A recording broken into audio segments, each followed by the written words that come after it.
I'm here. Let's talk Alabama, Indiana. Do you want to take the floor first, or you want me to go Yes, I first? would. I would love to. Welcome to Tiger² College Football Podcast, where two guys who use 24 letters of the alphabet to communicate try and articulate coherent thoughts on the ongoings of the college football landscape. I apologize in advance. And welcome in to Tiger² reaction to the quarterfinals in the college football playoff. And what an exciting weekend it was! Oh my goodness! Shane, I was at work that day, but I had my little smartphone there at my omelet station watching the games. A little disappointment from a personal perspective on one game. Thrilling victories all the way down to the wire in another one, and a thorough, thorough ass beating by a certain team, which we will save the cake for later. But welcome in. I am Jason, your Alaskan Cajun. That is Shane Roberts over there in Pensacola, Florida. And we are previewing the quarterfinal games. And a question to Mr. Roberts before we get started. Um, we've now had 8 playoff games in which there were teams with byes. 7 of those 8 teams have now lost. Shane, is there anything to that? Yeah, I'm going to have to say there is. Just it's last year we could have chalked some of that up to some teams probably not deserving of a bye, but this year all those teams deserved a bye, and really, other than Indiana, just not only got beat, but they just looked defeated on the sidelines too. And it was tired. Just it took them too long to kind of get into the groove of things. It's not like they weren't good teams and they weren't playing good, but it took them till the second half, and by that time, and that's where the difference was the first half scoring in those games. Mhm. There's got to be, again, small sample size, but there's got to be something in that. And 20 something days between the last game that they played to, and that's even if they played in the championship games, Right. to where they play again. I think the restructuring needs to be in order. Play the bowl games and just throwing stuff out there. This is more off-season talk, and we'll get into these games here in just a second. But maybe play the bowl games at the beginning of the year, like you and I have been talking for years and years. When we're commissioners, not Tiger² fans, we will fix this. Yeah. Uh, but play the bowl games at the beginning of the year or something, 20 something days for these guys not playing football games. There's obviously something to this. Uh, Right. but without any further hesitation, Shane, let's jump right into it. First game, that was Wednesday night, Miami, Ohio State. Miami just brought the wood, dude. I mean, I was watching that game and I thought I was watching 90s, early 80s, late 80s football where those secondary safeties, linebackers were just hammering the receivers for Ohio State. I mean, they just looked like they were out for blood. Uh, and you could tell, I could start seeing in the third quarter, fourth quarter, all of a sudden, man, those receivers started getting alligator arms, and those heads were on swivels looking for those safeties coming across the middle. I mean, Miami just put it to them. And I know you and I talked at halftime of that game, and we're saying that Ohio State was just too good not to make a comeback. They did, but Miami slammed the door on them just as soon as they could mount any type of comeback. Kudos to Miami. They played an excellent ball game. They looked like they were pre-season or early season form. Whatever gear they found it, and I think we mentioned it too preview. Miami's defense sneaky good. They're sneaky violent is what they are. That was a violent team. They're hitting boys hard. And That was my big takeaway. Carson Beck didn't do the. He played like a he played like a first round draft pick quarterback. And those are my takes. Yeah, Jason, that was just a great game by Miami. You know, like you said, kind of like they were playing early in the year, and we sung their praises here on Tiger². You know, saying that they were one of the teams to beat, and hey, we were right all along. And they'd had a major hiccup right there, in the middle of the season, and snuck their way into the playoffs. But Ohio State, I mean, yeah, I'm not ever going to talk bad about them. Right. I think Miami was a tougher team. They were more fired up. They were ready to go. Ohio State was too, but it was an entertaining game to watch just because it was hard hitting. Just entertaining football to watch. Miami never let the foot off the gas in this game, and Ohio State looked a little flat there for a little while, and they did not their comeback in the second half, but Miami wasn't going to budge, and just kept shoving it down their throat. So They did. They hats did, off to man. Miami, man. Yeah, Yeah. Uh, that's who we thought Miami was, toward for the first half of the season. And like you said, I think we kind of maybe faded on them a little bit down the stretch. But if they play that brand of football, they could be yeah. national champs. Uh, let's move into a very disappointing game, or at least Oregon versus Texas Tech. Now I'm going to talk out of both sides of my mouth here, saying uh, Texas Tech. What a As most people from Louisiana do. got you there, Auburn. Uh, but what a disappointment Texas Tech showed up. Was the lights too big? Was the layoff affected them? Was it rusty? What were they too over? And I can't. I don't know on that. And time will kind of unravel what those emotions were happening with Texas Tech. But I won't say that Texas Tech was the better team. But I will say Texas Tech is a better team than the one that showed up on Thursday afternoon. Uh, would they have beaten, even if they had their A game, would they have beaten Oregon? I don't know, but I know that that would have been a much better game than what was out on the. You can't turn the ball over four times. I mean, No. and you're in the Mm-mm. playoffs. You're playing really good teams. I was just really disappointed with Texas Tech's show up, Shane. Coaching, emotions, layoff, call it what you will, but uh, Man. that was the one I was excited for. Texas Tech been my door horse, and they just fell flat on their face. Yeah, and I actually went back and was listened to some of our earlier podcasts, and I didn't outright say that Oregon would be there at the end, but I think I said that they're probably one of the top two teams in the Big Ten, and and here they are, man. They've been consistent all year long. I know they have the loss to Indiana, and they get the rematch coming up, but they're just consistently good. And I think Texas Tech just maybe ran out of juice, man. They play good all year long.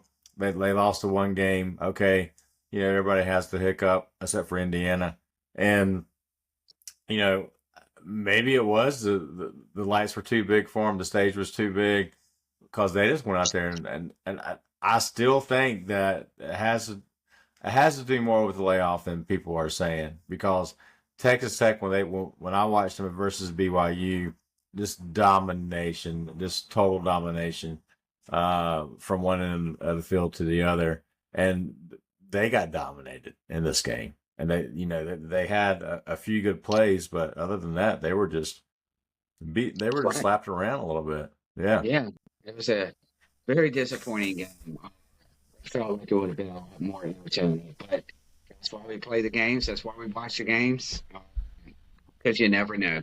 And we should never bet on them, but I do. Uh, now, Robert,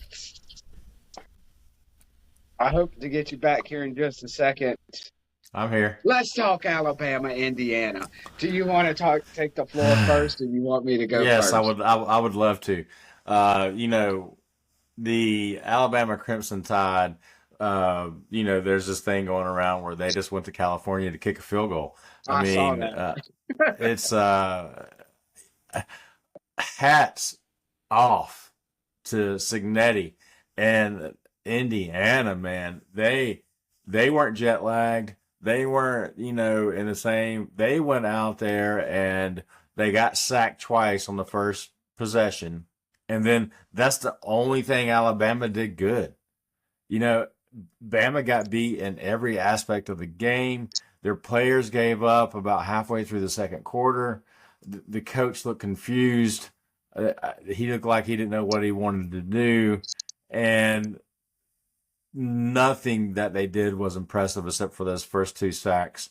And, Indiana's tough, man. Mendoza, I mean, he's just a different breed. And hats off to all that staff and the players for just being right for that game, not letting the name of Alabama get into your head.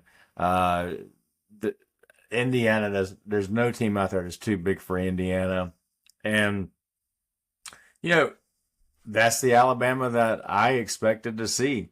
And we're going to touch on it here in a little bit. But the way they were playing towards the end of the year with the loss to Oklahoma, the near loss to Auburn, and then the dominated loss from Georgia in the SEC championship game. And yeah, they came back and beat Oklahoma, the second time, because it's just hard to beat the same team twice. And that still, to me, didn't prove that they were any good. It just proved to me that they were better than Oklahoma that day. And the true level of competition that Alabama has to offer was shown in the Indiana game. They don't have it to offer. They skated through the season. They had some big wins. Won some games they shouldn't have won, and really shouldn't have been there. That's my take on it, Jason. First, let me say that I think for the first time this season, in my personal perspective, is that we have a clear-cut national championship front runner. I felt for most of the season it's been, 1 week it was a fluid week. We thought for a while there Texas Tech, we said it Miami was it. We thought Oregon's had a legit shot. Yes, I know they're still in it. At one time, Bama just looked like, man, Bama, a vintage Bama team. Georgia's looks good all season. So again, it's been fluid all season, but I think Indiana just put everybody on notice. And Yeah. I like what you said about they didn't let the Alabama name brand impact what they did. But Roberts, that was belt to ass, almost literally from second to second of that game. And Alabama had no answers. Indiana had zero sympathy for Alabama's feelings. I Zero. mean, and then, 17-0 start of the second half. I know it crept in almost every football fan's brain. Oh, well, they were down 17-0 Oklahoma, and they coming back. Mm-hmm. Yep. Skignetti just put the hammer. They made sure to hurt their feelings. And, I mean, and again, I want to make sure I'm very cautious on this. I mean, they got Ty Simpson out of the game. That was an unfortunate injury. I think the kid's going to make Yeah. a rebound and everything, but that's just a testament to what they were just out. They did not care. They meant to win that game, and they meant to make a statement. And They Skignetti did. put everybody on notice. Man, that was just such a glorious uh, win. And watching, and Herb Street said, talked about it. Herb Street even said, echoed our sentiment. Like they look confused. They were looking around at each other like, what do we do? And I Yeah. mean, it was so. Like who? It was like who's going to take over the situation and be in charge and lead us to the promised land, because they were not any team leaders that were trying to get them fired up.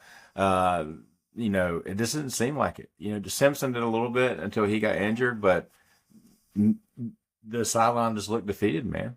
Yeah, I thought, and which is a nice segue into our next game. That's what I thought Ole Miss might have looked like against Georgia. Uh, And you're right, Shane. They got some soul searching to do. They didn't show up, or is Indiana just that effing good? We're But gonna hats find off, out. We're gonna find Indiana. out. Yeah, Yeah. we will find out. But my God, that was such a good game to watch, man. I was at work cheering in the back in the kitchen, and they're like, and my boss, he had no zero about college football. I was like, man, you're excited? Is your LSU team winning? And I was like, no, bro, Alabama's losing. Oh, okay, okay. Yeah. So Let's get into the Ole Miss Georgia game, Jason. yeah, Let's that's talk where I about was this. going. Uno momento, por favor, there, senor. Um, I was saying, segueing into the Ole Miss Georgia game. Ole Miss did not look like a team without answers. Every time I thought maybe they were a little confused, maybe a little rattled, they pulled it together. Kudos to their coach and staff to get there and the team unity and whatnot. And it's becoming very apparent here in LSU. We pay more money for coaches not to coach than we do for coaches actually to coach because Lane Kiffin just got a significant bonus. Plus, he's going to get paid for the next game. But I digress. This is about Ole Miss, Georgia. Kudos, Ole Miss, for putting it together like that. And I really thought, Shane, I almost texted you too.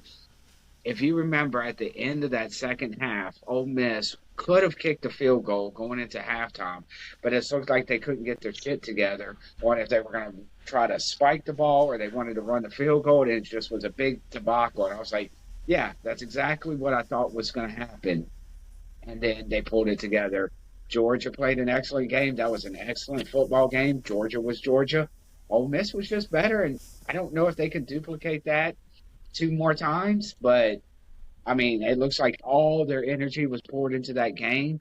But kudos to Ole Miss. I'm glad. My mama's a big Ole Miss fan, so hey, I'm happy. I'm glad I was wrong in this instance. You and I disagreed. This was our one game that you and I split paths on, but I was happy to be wrong. Saying what you see. Yeah, man. I kind of thought this would happen. The Ole Miss, they looked good all year. Even in the game they lost, they looked good. And they're playing inspired football. And when your team loses its coach and they have such tremendous players. And there's another point I wanted to make. It's almost like we're getting a little bit more entertaining football, or we're getting the better version of all the players there towards the end of the playoffs because they're trying to ante up for next year. So that they're definitely performing. And I think it's showing in these playoff games with the hard hitting and this the way everybody's playing. But you know, I think Georgia Kirby Smart didn't take Ole Miss for granted, but I think the fan base probably took that game for granted. Ole Miss showed out in the fan base. I think I did. Uh, yeah, and just like excuse me. So and that was just I went and I didn't catch the game live, but I saw it the next morning, and it was just a classic football game, man. Both teams played great. There was only 20. There was right around 50 yards of penalties for the entire game, which Mhm. is just a well played game, well coached game. Both teams had big plays. You never thought either team had it locked up. Even there at the end, you still didn't think that maybe Ole Miss had it locked up even after they kicked the field goal. Uh, just a great back and forth game, and it was very fun to watch. And one of those, you know, as an Auburn fan, to see Georgia and Alabama lose on the same day in the playoffs, made me smile. Uh, yeah. I was, and hey, I've been on Ole Miss side all year long. I picked them to You go have? 11 and yeah, I picked them to go 11-1 in the regular season, and that's what they did. And I had them in the semifinals versus Ohio State in our little bracket that we did. But Mhm. Yes, you we're did. gonna talk about this a little bit more, but I don't think they're done yet. Mm. Yeah. It's Yep. giving me reason to pause. Shane, a quick comment though. You said something that was interesting, and it crossed my mind, and it resurrected the officiating through the playoffs. I'm gonna say I didn't notice officiating, which is always a good thing during the playoffs. I think it was a pretty well officiated playoff game. I mean, nothing really Yeah. kind of stood out as like something was egregious, or I felt it during the four games where it impeded the flow of the game or anything like that. Any thoughts? Yeah, there were a few questionable calls or non-calls in the Indiana game. Notice I said Indiana game. I It But was not lost on me. it wasn't it wasn't like there was one bad missed call, and I think out of watching all four games, one bad missed call out of four. And I can't even remember. I think it was in the Indiana game, and I think it was a missed pass interference call or something like that. That was significant, but it didn't have an outcome in the game. So yeah, better Yeah, I mean, officiating, man. we, and especially an Auburn fan, has been very harsh on the officiating this season. But Yeah, hey, we like to be my able to goodness. give shout outs for good and bad. So Yeah. you said it, it crossed my mind. All right, Robert. So we got a little time left for a few minutes, and let's close this out with one final thought. 3-7, the SEC and bowl games. Is the SEC reign over? As far as them just wiping the table and beat and winning every bowl game, and as far as rain being over, I think it's just maybe it's going to be Big Ten, SEC. I don't think the rain is, the dominance is over, but the SEC being a top tier um, conference year in and year out in every sport, not just in football, but in baseball, basketball. It's still going to be the premier conference. And when you put all the sports together, Hmm. has football gotten a lot more competitive? Hell yeah, it has. And that's not just something I think you're going to touch on. I think it's just you know, you go out there and you get these teams together, and anybody's not going to have um, dominance anymore. It's going to be a one and done, or maybe a 1 year you win, 1 year you make the playoffs, because it's just who has more money and the better coaching that year. So there's going to be a lot of parity. Indiana put together a great team. Texas Tech put together a great team. They pay the most NIL money, and it showed because it's not really a top tier program, but it was this year. So I yes, the dominance of the SEC in football is over, but there's still going to be SEC teams, multiple teams in the playoffs every year, and there's going to be championships won by SEC teams and Big Ten teams and maybe ACC teams, and I mean all of them can. And I think if you go back and forth, I think it's going to be you know uh, probably like between the SEC and the Big Ten, probably they win 80% of the championship games, and then the other 20% are won by the other conferences. Yeah, That's my thoughts. I think you articulated that very well. I like the way you phrased it. The dominance probably is over, and it'll come down. You're right. And it's just trending. It's going to be two conferences for the majority of your big boy programs, or teams that will win it will either come out of the Big Ten or SEC. Uh, the playing field has certainly been leveled. Uh, you and I talked about this for a split second, but Colin Cowherd had put out this reel about people graduating from Big Ten schools, how they earn more per average than graduates graduating from schools out of the Southeastern Conference. And it's pretty significant. And his point in making this is that people who have more money are located in the Big Ten, who will then take their money and reinvest it into their programs up there. And he's saying that the Big Ten, over the next course of, call it, half decade to a decade, will eventually outpace the SEC. Maybe.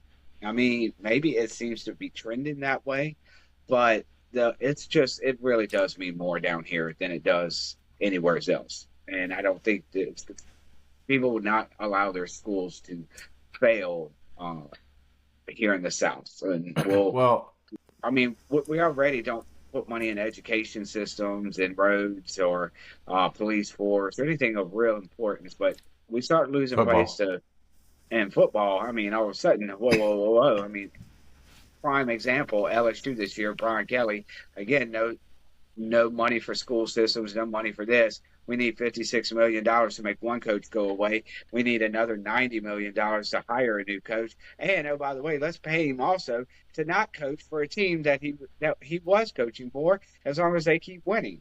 So, Shane, I don't know. It's just going to be fun to watch. I am going to miss the glory days. I'm glad I lived during the glory days, but the parody is just apparent, and it does honestly make it more fun because you don't know who. I mean, Vanderbilt was fun. Indiana's a great story. Texas Tech coming from nowhere.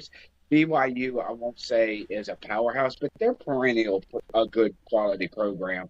I think it's just going to make it funny and going to make it harder for people watching it to make any predictions on who's going to win it all. So again, I I will take the good with the bad on this one. And the Yeah. playoffs, as long as we can course correct the playoffs, I think we got good skies ahead of us in the future. Yeah, and Anything else? I think ultimately the answer, Jason, is we've talked about this and we're going to continue to talk about it. But until this is commissioned, the entire college football program is commissioned, and the rules are set, and there's salary caps, and there's a whatever a union or a player what is it called, Player bargaining, union or something, yeah, players union or something like that, collective collective bargaining bargaining and all that and stuff. collective Yeah. bargaining, and until that's put into place, like the NFL, you know, you won't you'll have the parity and stuff, but once it kind of gets to that point, I think then you'll see where coaches are staying a little bit longer and they're giving a little bit more of a shot, maybe building a program, and it gets back a little bit to tradition and not just where's the money, because the money's going to be the same no matter where you go at that point. So maybe I'm going to play for the traditional powerhouse, and and maybe stay Or for a play for couple of the years. team that you grew up in. A kid that Yeah, grows up in an Auburn colored house, plays for Auburn like a Bo Nix, yeah. and of course, Louisiana. Interesting take there, Shane. Tulane. And again, this will be an evolving conversation. So, with that, Shane, I'm going to wrap it up here today. Thank you so much for watching. Please subscribe. Please like. Please share, comment, and whatever all those other notification stuff is. Jason's birthday gift, Tiger² right there, baby. Tiger².